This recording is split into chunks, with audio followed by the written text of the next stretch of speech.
आम आदमी पार्टी के साबका विधायक एच फुल्का ने पंजाब की कांग्रेसी लीडरशिप ਨੂੰ लिखी चिट्ठी। मंडियों में बारदाने की कोई कमी नहीं, कैबिनेट मंत्री भरत भूषण आशू का आया बयान।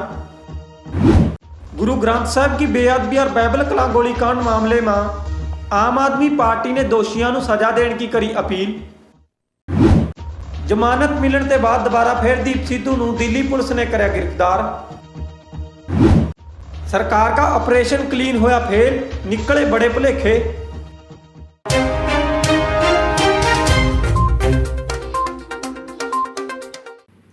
सत श्री अकाल जी, तुसी देख रहे हो पुआधी टीवी। मैं धर्मांत सिंह घुमान लेकर हाजिर आज की पुआधी खबरां। सब ते पहली खबर है जी, आम आदमी पार्टी के साबका विधायक एच फुल्का ने पंजाब की कांग्रेसी लीडरशिप को एक चिट्ठी लिखी है। इस चिट्ठी में उन्होंने पंजाब की कांग्रेसी लीडरशिप को बाइबल कलां गोलीकांड मामले में और गुरु ग्रंथ साहिब की बेअदबी के मामले में इंसाफ दिवाने वास्ते पंजाब की कांग्रेस पर दबाव बनाने की अपील करी है। आम आदमी पार्टी के साबका विधायक और सीनियर वकील एच फुल्का ने पंजाब के कांग्रेसी लीडरां नूं एक चिट्ठी लिखी है। इस चिट्ठी में उन्होंने पंजाब के कांग्रेसी लीडरां नूं बेअदबी केस में सरकार के ऊपर दबाव बनाने वास्ते अपील करी है। हाई कोर्ट में तो उन्होंने SIT की जांच रिपोर्ट नूं खारिज होने का कांग्रेस नूं जिम्मेवार ठहराया। फुल्का ने चिट्ठी में लिखा कि SIT की जांच रिपोर्ट हाई कोर्ट में तो इस करके रद्द हुई है क्योंकि उसके ऊपर कल्ले कुंवर विजय प्रताप सिंह ने साइन करे थे और SIT के बाकी मेंबरों ने उस पर साइन नहीं करे थे। क्योंकि SIT कांग्रेस सरकार कनी ते बनाई गई थी, इस करके कांग्रेस सरकार की जो जिम्मेवारी बना कि वह दसें कि SIT के बाकी मेंबरों ने जांच रिपोर्ट पर साइन क्यों नहीं करे। फुल्का ने कहा कि जब अगस्त 2018 में SIT बनाई गई थी उस टाइम सरकार ने कहा था कि जो जांच 3 महीनों में मुकम्मल कर देंगे, पर अज 2.5 साल बीत गए, हुण तक जांच मुकम्मल नहीं हुई। जे SIT के दूए मेंबर जो बात कहा कि उन्होंने जो जांच रिपोर्ट ठीक नहीं लगी, उन्होंने ता करके इस रिपोर्ट पर साइन नहीं करे, फिर वो यो गल दसें कि 2.5 साल बीत गए, हुण तक यो फिर के करते रहे हो, क्यों उनका फर्ज नहीं बने था भी केस की जांच सही तरीके नाल करिए, या फिर उनका जो है फर्ज था भी जब कुंवर विजय प्रताप सिंह इस केस की जांच रिपोर्ट तैयार कर लेंगे तो आपां बस उसमें ही नुकताचीनी कढ़नी आ। असल बात यो आ कि वो पहली ही सोची बैठे थे कि उन्होंने तो अपराधियों को ही बचाना। फुल्का ने कहा कि SIT की नवी जांच रिपोर्ट साबका जज जस्टिस प्रताप सिंह की निगरानी में करी जाए और बाकी सारे SIT के मेंबर और कांग्रेस सरकार उस पर कार्रवाई करे। Bureau report, Puadhi TV. खेती संबंधी 3 काले कानूनों के खिलाफ दिल्ली की सड़कों पर आंदोलन कर रहे किसानों को उठाने वास्ते केंद्रीय सरकार ने ऑपरेशन क्लीन बनाया था, पर जब किसानों को इस ऑपरेशन क्लीन की भड़क लगी तो किसानों ने दिल्ली सरकार का जो ऑपरेशन पूरी तरह फेल कर दिया। खेती कानूनों के खिलाफ दिल्ली की सड़कों पर आंदोलन कर रहे किसानों को छेती ही चक देंगे। ऑपरेशन क्लीन के दौरान किसानों को सड़कों पर ठाल का किसान आंदोलन खत्म करके किसानों को घरों घरी भजा देंगे। जी हाँ, कुछ इसी तरह के भुलेखे पाली बैठी थी केंद्र सरकार, पर जब दिल्ली बैठे किसानों को सरकार के इन्हां मनसूबियां बारे पता लग्या तो किसान जथेबंदियां ने पंजाब के नाल पूरे देश में इस बात का होका देता और किसानों ने सोशल मीडिया पर नेरी लियाती। सोशल मीडिया पर ताज़ा बने हालात दोबारा फिर एक बार उस बात को याद करा रहे हैं जब राकेश डकैत की अख में आए हंजुआ ने देश भर के किसानों को दोबारा दिल्ली को कूच करने वास्ते मजबूर कर दिया था। और दिल्ली की सड़कों पर किसानों के आए हड़ा को देख कर सरकार के जो भुलेखे निकल गए थे कि किसान इन्नी छेती जो आंदोलन खत्म करने वाले नहीं।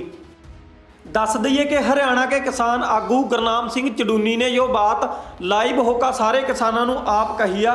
गुरनाम सिंह चडूनी ने लाइव होकर सारे किसानों को दिल्ली पहुंचने की अपील करी आ, जिसके बाद हरियाणा, राजस्थान और यूपी के किसानों ने कमर कसे कस ली। साथियों, हम सभी मजदूरों से कहना चाहेंगे जो हरियाणा के, पंजाब के, दिल्ली के जो प्रवासी मजदूर हैं, जो बाहर से आए हैं, दूसरे प्रदेशों से आए हैं, फिर उनको जाना एक तरह से भारी पड़ेगा।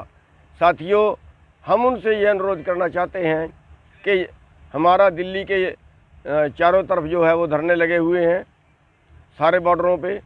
सब मजदूर यहाँ पे आ जाएं। यहाँ पे लंगर फ्री है, सने बच्चों के सने परिवार के यहाँ पे आके रहें। यहाँ कितना ही टाइम लगे, चाहे सरकार 6 महीने का लॉकडाउन लगाए, यहाँ पे आपको फ्री लंगर मिलेगा, आपकी फ्री रहने की व्यवस्था करेंगे, फ्री आपको सारा कुछ यहाँ पे मिलेगा, सारी सुविधा मिलेगी। ਆਪਰੇਸ਼ਨ ਕਲੀਨ की गल छेड़का सरकार ਹੁਣ ਆਪ ਹੀ ਕਸੂਤੀ ਫਸਦੀ ਦਿਖ ਰਹੀ ਆ, ਕਿਉਂਕਿ ਚਡੂਨੀ के ਨਾਲ ਹੋਰ ਵੀ ਕਿਸਾਨ ਲੀਡਰ ਹੁਣ ਸੋਸ਼ਲ ਮੀਡੀਆ 'ਪਰ ਸਰਕਾਰ ਨੂੰ ਆਪਰੇਸ਼ਨ ਕਲੀਨ का मतलब ਚੰਗੀ ਤਰ੍ਹਾਂ ਸਮਝਾ ਰਹੇ ਆ। Bureau report Puadhi TV.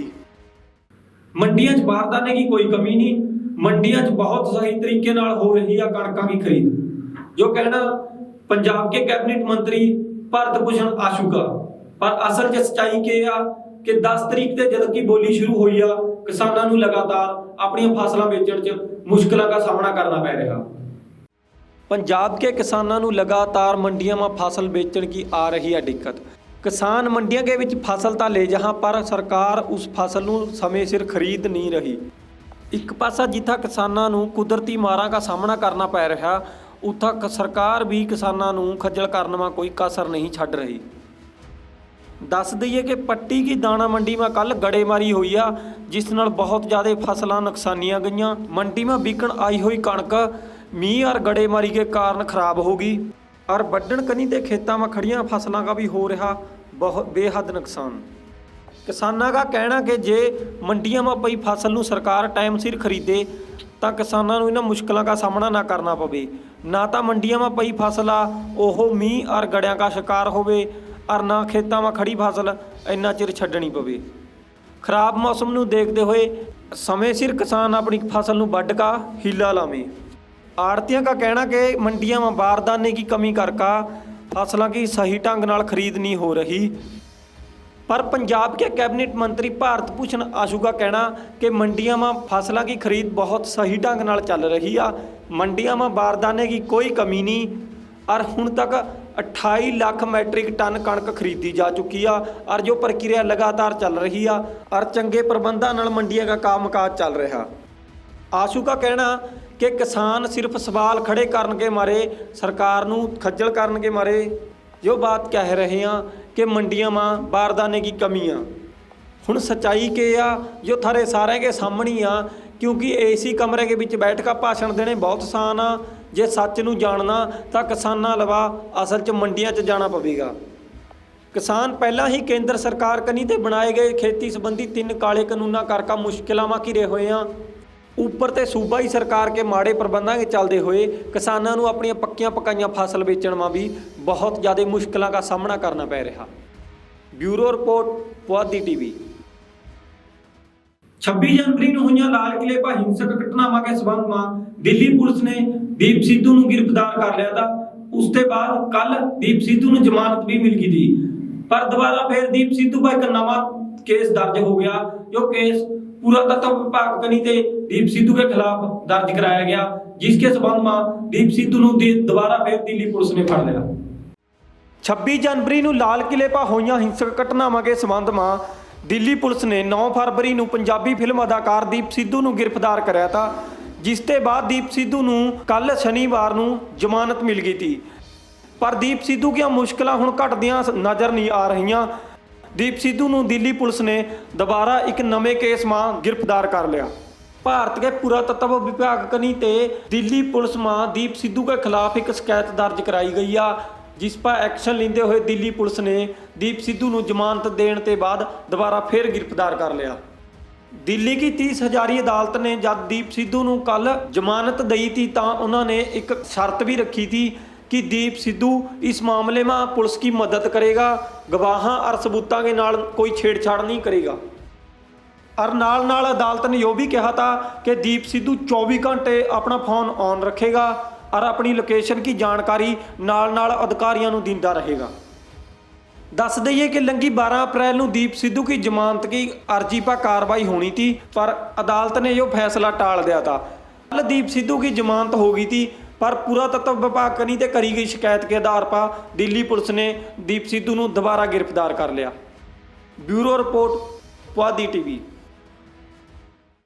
Aam Aadmi party कनी ते अकाल तख्त के जथेदार ਗਿਆਨੀ ਹਰਪ੍ਰੀਤ ਸਿੰਘ ਨੂੰ ਇੱਕ ਚਿੱਠੀ ਲਿਖੀ ਗਈ ਆ जिसमें उन्होंने अपील करी है कि बाइबल कला गोलीकांड मामले में और श्री गुरु ग्रंथ साहिब जी की बेअदबी के मामले में दोषी पाए जाने वाले बंदियां नूं जल्दी ते जल्दी पंथां ते छेकिया जावे। आम आदमी पार्टी कनी ते अकाल तख्त के जथेदार ज्ञानी हरप्रीत सिंह नूं अपील करी गई आ भी गुरु ग्रंथ साहिब की बेअदबी, बाइबल कला गोलीकांड और कोटकपूरा गोलीकांड जांच के मामले में ਜਿਹੜੀ ਜਾਂਚ ਰਿਪੋਰਟ ਜਨਤਕ ਹੋਈ ਆ ਉਸ ਰਿਪੋਰਟ ਮਾ ਜਿਹੜੇ ਦੋਸ਼ੀਆਂ ਕੇ ਨਾਮ ਆ ਉਹਨਾਂ ਸਾਰੇ ਦੋਸ਼ੀਆਂ ਨੂੰ ਤੁਰਤ ਹੀ ਪੰਥਾਂ ਤੇ ਛੇਕਿਆ ਜਾਵੇ। ਇਸ ਤੇ ਵੀ ਨਾ ਪੰਜਾਬ ਸਰਕਾਰ और राज्यपाल ਨੂੰ दोषियों पर तुरंत कार्रवाई करने का आदेश भी दिया।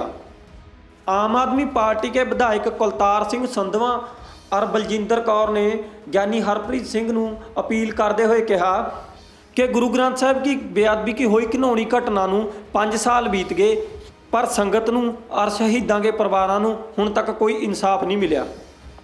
इस बात ਨੂੰ लेकर देशों विदेशों में बसते सारे सिखा के मनां में बहुत गुस्सा और रोस भी आ। आम आदमी पार्टी के लीडरों ने कहा जिथा घटना के तत्काली समय में अकाली भाजपा सरकार बेअदबी की इस मंदभागी घटना की जिम्मेवार आ, उथा दोषियों ਨੂੰ समय सिर सज़ा ना मिलन करका और संगत ਨੂੰ इंसाफ ना मिलन करका कांग्रेस सरकार भी जिम्मेवार आ। जो बात सारिਆਂ ਨੂੰ चंगी तरह पता कि इस घटनाक्रम के विच अकाली भाजपा सरकार की सीधी शमूलियत थी और गुटका साहब की सौं खाका सत्ता में आने वाला कैप्टन जद तक यो कहे था कि मैं दोषियों ਨੂੰ सज़ा दिवावांगा, पर हुण कैप्टन लोगों ਨੂੰ और गुरु साहब ਨੂੰ पिठ दिखा के भज रहा और दोषियों ਨੂੰ बचाने की पूरी कोशिश कर रहा। उन्होंने कहा कि लोग कोई बौले नहीं, लोगों को सब कुछ पता कि जांच रिपोर्ट में दोषियों के नाम चंगी तरह सामने आ गए, पर कैप्टन सरकार ने रिपोर्ट का 10वां चलान जानबूझकर अदालत में पेश नहीं कराया। आम आदमी पार्टी के लीडर ने अकाल तख्त के जथेदार हरप्रीत सिंह ਨੂੰ बेनती करी कि दोषियों ਨੂੰ छेती ते छेती पंथ चों छेकिया जाए और सरकार ਨੂੰ बेनती करी कि दोषियों ਨੂੰ छेती ते छेती सज़ा देकर संगत ਨੂੰ इंसाफ दिया जाए। Bureau report Puadhi TV. जो जी अज की पुआधी खबरां कल फिर मिलांगे नवीं और ताज़ा खबरों के नाल। जब तक तुसीं जुड़े रहो पुआधी टीवी के नाल। सत श्री अकाल।